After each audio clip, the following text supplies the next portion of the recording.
So this play is designed to go against a man-to-man defense, right, where they have 3 receivers to the field and they have 1 to the boundary, which is the tight end.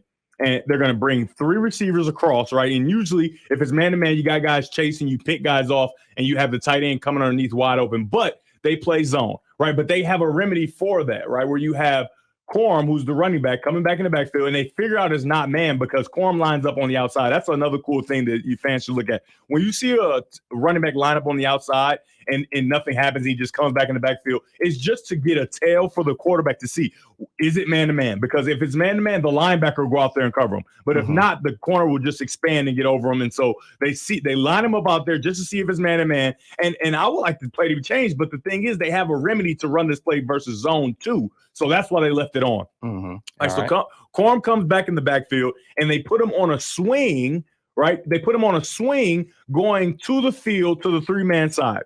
And what that does, it loosens up the cover 2 corner on this side. So they're going to have the flat player, the flat defender down here at the bottom of your screen, and he's going to expand with Quorum. And when I say expand, that means he's going to widen out, right? So he starts here 2 yards outside the hash, and when those 3 guys go across the field, he's not going to follow him, right? He's going to expand. Why is he going to expand? Because Quorum is going to come around, right? And he's going towards the sideline on that side, right? So that's his job, right? He's in the flat. He has to do his job.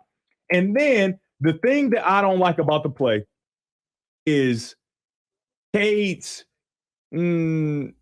recognition, right?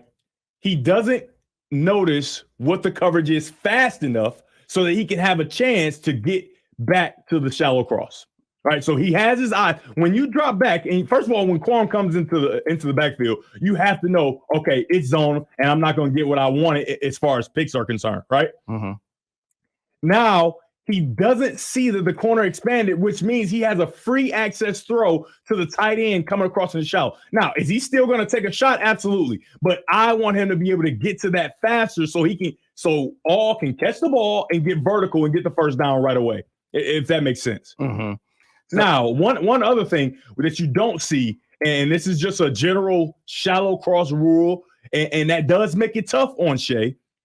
When the shallow cross is coming, Shay.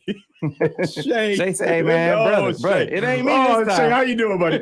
Well, I mean, you got a lot of shades in Shay. Hey, look, and Sean Patterson still listens to the show. He's like, say what are you talking about, man? What are you talking about? But so what you can't see from that view is all is running across the field, right?